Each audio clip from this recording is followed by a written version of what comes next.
Bonjour, bienvenue.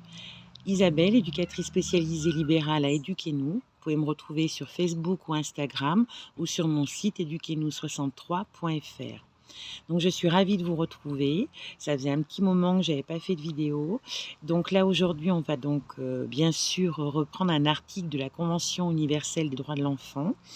Et aujourd'hui, c'est le droit à l'information. Tu as le droit de recevoir des informations médias diversifiées et justes. Les pays doivent veiller à ce que les médias radio, télévision, journaux transmettent aux enfants des informations utiles. Ils doivent favoriser le développement des connaissances et de la compréhension des autres cultures. Ils doivent encourager la production des livres pour enfants. Ils doivent encourager les médias à prendre en compte la culture et la langue des enfants venant de groupes minoritaires. Les pays doivent te protéger contre les informations qui pourraient être contraires à ton bien-être et ton intérêt.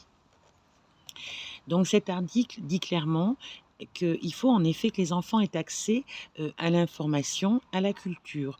Ça, c'est très important pour son épanouissement, son intellect, sa culture. Et puis moi, je reste persuadée que plus un enfant est renseigné, plus il est informé, plus il a accès à la culture, aux livres, aux expositions, à l'art, plus ça fait un être qui pensera par lui-même. Et ça, c'est très important, d'arriver à faire que l'enfant, quand il deviendra plus grand, puisse aussi penser par lui-même. Ça reste des enfants qui sont du coup moins manipulables quand ils seront plus grands, si ils ont suffisamment de ressources et de connaissances, s'ils se sont suffisamment construits sur des bases le plus solides possible, mine de rien, ça fait quand même des humains, des adultes qui sont quand même un peu moins manipulables, donc un petit peu moins en danger que d'autres. Donc ça, c'est quand même très important. Alors, ce qui est très important aussi, c'est qu'il faut aussi faire attention au rythme de l'enfant et à l'âge de l'enfant. Vous avez des enfants à 3 ans qui vont adorer les livres, qui vont vraiment être passionnés. Puis vous avez des enfants à 3 ans qui, ça ne les intéresse pas, c'est pas encore le moment. Voilà, donc ça c'est pareil, c'est pas parce qu'on vous dit à tel âge il faut qu'il ait accès à ça, qu'il faut absolument mettre la pression sur l'enfant et absolument qu'à 3 ans ou 2 ans ou 4 ans, lui mettre des bouquins, etc. Enfin voilà, il faut que ça soit aussi un peu intuitif. Et on propose, par contre, il faut proposer aux enfants, bien sûr, différents outils culturels et d'information. Et c'est l'enfant qui se saisira de celui avec lequel il se sent le plus à l'aise. Donc ça, déjà, c'est important.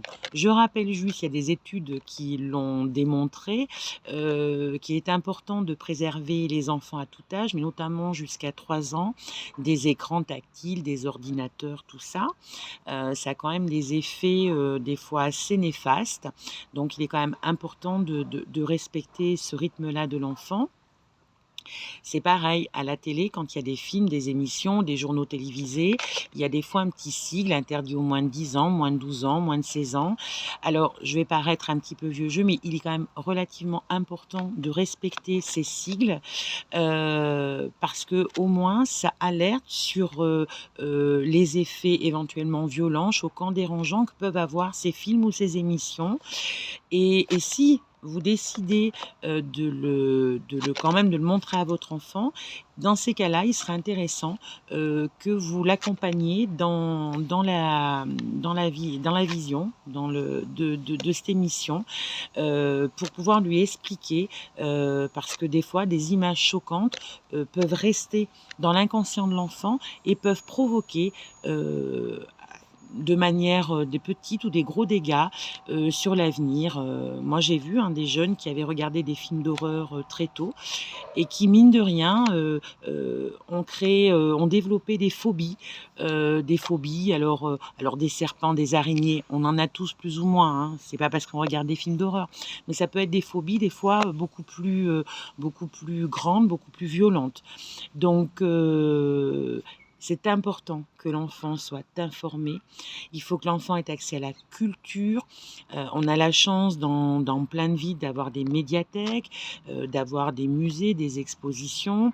À la télé, il y a des émissions qui sont fort intéressantes, qui sont tout à fait adaptées pour les enfants, des émissions qui vont parler chimie, sciences, animaux, voilà. Mais il est, vraiment et je mets vraiment un gros système d'alarme, sur les émissions comme les journaux télévisés. Des fois, on mange à table, on se rend pas compte. Il y a le France 2, France 1 ou France 3, qui tournent derrière. On est en train de manger, puis il y a des images de guerre, il y a des images, violentes on apprend qu'un tel a tué un tel et cetera et on ne sait pas les répercussions, que ça peut avoir sur nos enfants. Les enfants n'ont pas la même perception des choses que nous parce que, bah, ils ont moins de recul étant plus petits, ils ont moins de maturité parce qu'ils sont plus jeunes. Donc c'est pour ça qu'il faut être quand même relativement attentive, quand vous voyez, voilà, qu'il y ait des images, des bruits, hein, les bruits de mitraillettes, des bruits comme ça de choses qui brûlent et cetera. Ça peut avoir un effet plutôt, des fois traumatisant chez les enfants. Donc il faut vraiment respecter, ça et vraiment faire attention, voilà. Donc sur ce, je vous souhaite à tous une très belle information et je vous dis à très bientôt, sur ma chaîne YouTube. Bonne fin de journée et à très bientôt. Au revoir.